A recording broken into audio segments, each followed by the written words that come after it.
On a remote hillside near Mount Ararat in Turkey lies a huge and mysterious boat shape. Many scientists believe it's just an unusual rock formation, but some investigators claim that, amazingly, it's the physical remains of Noah's Ark. For 3,000 years, humanity has clung to the tale of Noah, a man chosen by God to build a colossal ark, preserving life from a cataclysmic flood. A legend etched in the Bible, the Quran, and nearly every civilization, as if an ancient memory of a day when the earth was wiped clean. But recent discoveries by archaeologists in Iraq tell a radically different story. Beneath the soil of the ancient city of Shuruppak, researchers uncovered a 2-meter thick layer of mud, blanketing the entire site, sandwiched between two cultural strata dated to around 2,900 BCE. Here they found ancient clay tablets, crucial discoveries, unearthed and reconstructed with the power of artificial intelligence. And when I deciphered the lost script, an unthinkable truth began to emerge. What did AI reveal? And why could a few lines of cuneiform on clay rewrite the story humanity has believed for millennia?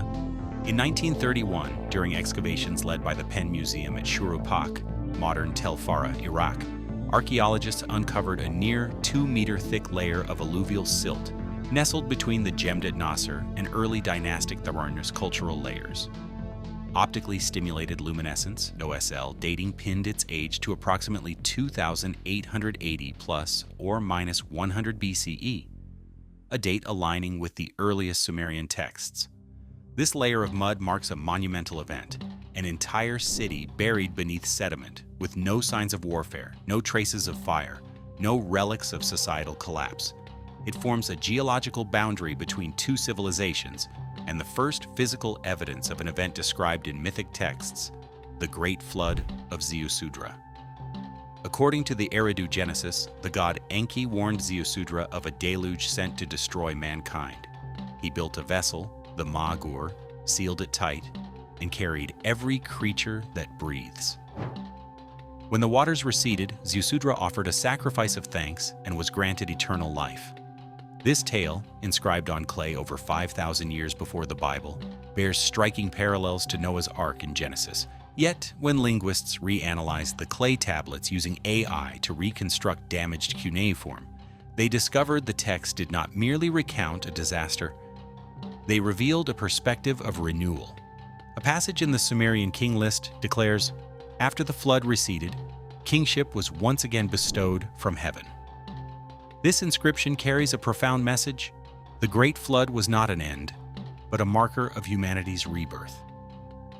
Shuruppak fell, yet from its ruins emerged the era of writing, governance, and systematic memory.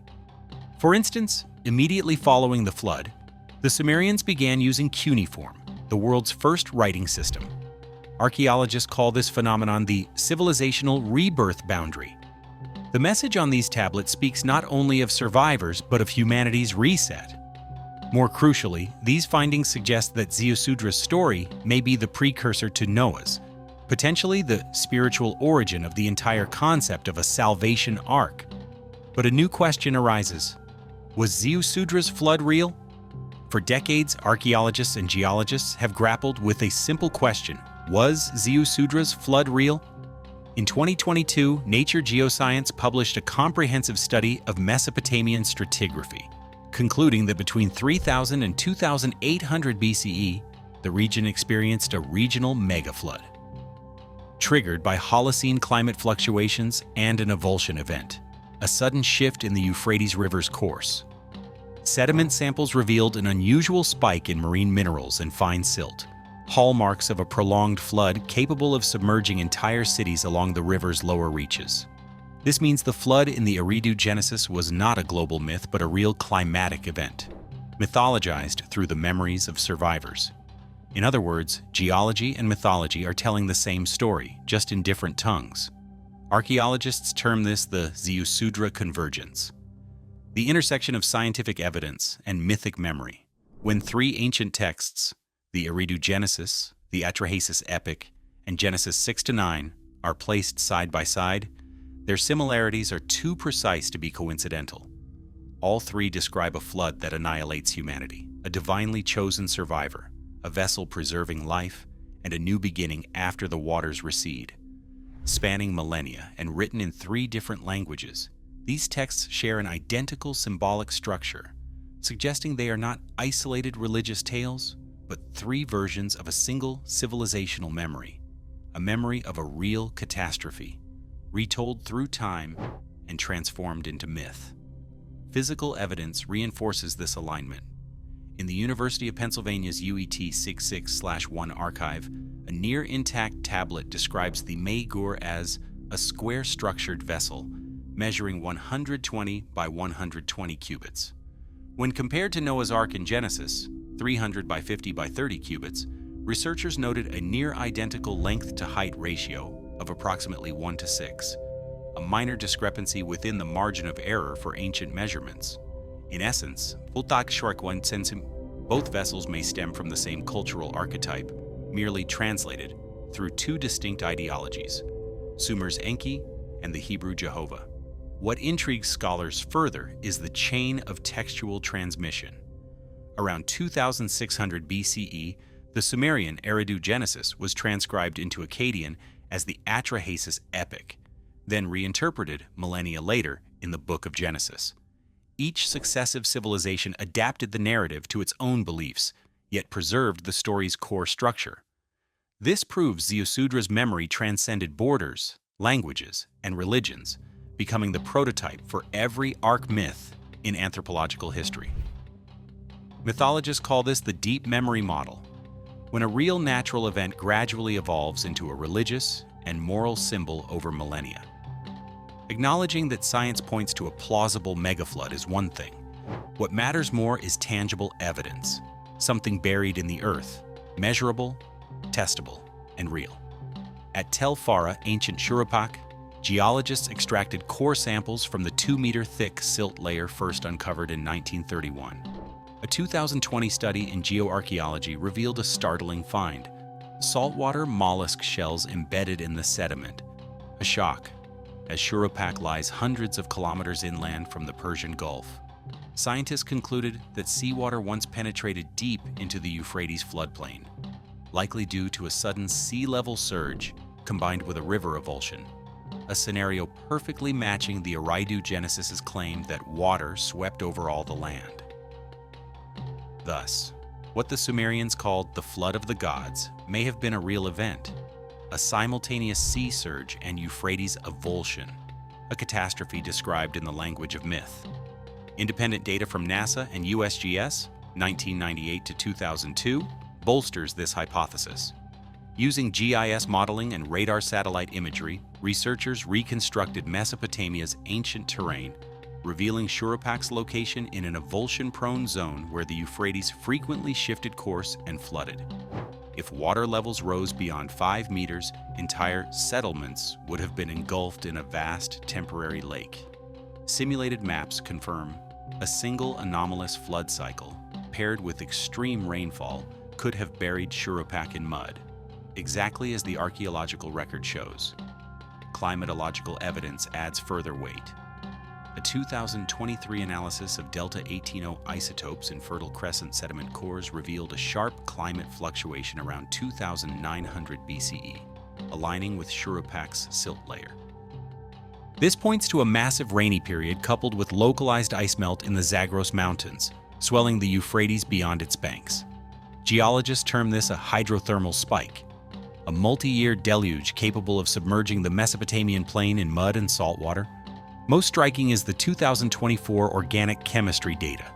Analysis of the silt layer revealed traces of lignin, a compound unique to plant wood, alongside unusually high levels of organic carbon. Experts suggest these could be remnants of wood swept away or decayed in the floodwaters, perhaps even traces of a large wooden structure, making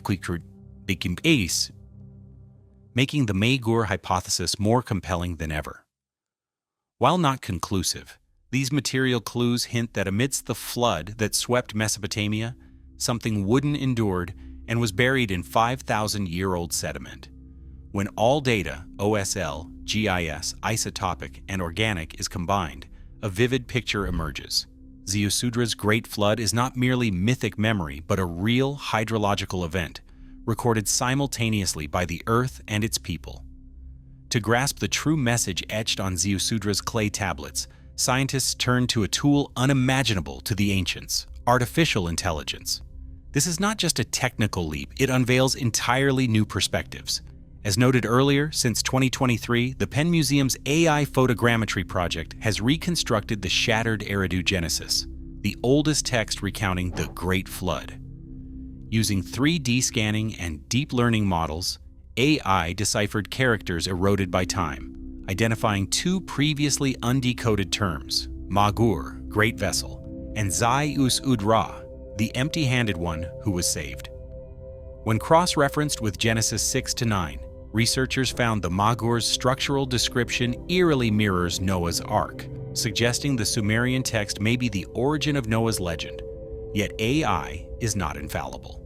A 2024 Nature AI report warns that decoding systems can hallucinate, misinterpreting characters at a 12 to 15% error rate. Thus, every AI reconstructed symbol must be cross-checked using physics, analyzing etchings, cracks, and laser light reflections. Archaeologists call this dual-layer knowledge, where digital data is validated only when it aligns with physical reality. Errors may persist, but AI has unlocked a door humanity could not open alone. For the first time, we can hear the voice of the world's first civilization through the language of data. These Sumerian inscriptions are no longer mere artifacts, they are the source code of human memory. AI does not just read clay, it bridges past and present, turning ancient script into living data, letting us finally grasp what Ziusudra tried to tell the future: that memory, though buried, always finds a way to return. The deeper scholars delve into Ziusudra's tale, the more they suspect the Magur may never have been a physical vessel. A 2024 study in Nature Human Behavior proposes a radical reinterpretation: the Ark as a metaphor for a memory of life, for how the Sumerians preserved genetic samples, seeds, and knowledge post-catastrophe, what we might call a proto-biological archive. In the Atrahasis epic, Enki does not merely save humans, he preserves the templates of life within the vessel. Cambridge semanticists suggest this phrase may describe storing species' seeds or biological material, not necessarily herding live animals aboard. If so, the Magur could symbolize a prehistoric archive of life, a data ark. This is the DNA ark hypothesis. Ziusudra, in this view, is not just a survivor, but a symbol of humanity's collective genetic memory, a record of how mankind rebuilt after cataclysm. Anthropologists liken this to a genetic bottleneck, an evolutionary phase where a small group carrying a species' DNA survives a climate event to restart anew. In a broader context, the Magur ceases to be a boat afloat on water and becomes a metaphor for encoding life into information, a process humanity now mirrors with the Svalbard Seed Vault or digital DNA storage projects. The Sumerians, though ignorant of genes, seem to grasp that life endures only when copied, preserved, and passed on, through matter, memory, or script. Thus, the DNA ark hypothesis does not debunk myth, it elevates it. Ziusudra saved not just creatures, but the blueprint of life itself, and the Magur stands as humanity's first metaphor for biological data storage. Across 5 millennia, Ziusudra's name straddles the line between history and myth, a king and a symbol of humanity's first survivor in collective memory. He represents the nexus of climate science and shared memory, where geological strata meet mythology, where mud and language together narrate a tale of destruction and renewal. The Shurapak flood, by all geological evidence, was real. The 2-meter silt layer remains, silently dividing 2 cultures, an undeniable testament to a climatic catastrophe. Yet in the Sumerians' telling, this flood was not merely an end. It marked the dawn of a new order, when humanity realized life endures only if remembered, recorded, and passed forward. Whether the Magur was artifact or allegory, it testifies to humanity's oldest instinct, preserving memory against oblivion. That vessel, whether wood, clay, or DNA, embodies an unchanging truth. Memory and belief are what carry humanity through cycles of destruction. Today, as global climate teeters on the edge of upheaval, Ziusudra's story is no mere archaeological relic. It is a warning. Every civilization may face its own flood. And perhaps it is memory, from ancient clay tablets to modern digital data, that is our true ark. If Ziusudra truly existed, could all the world's great flood legends be fragmented memories, reflecting a single event where humanity first learned to survive through history?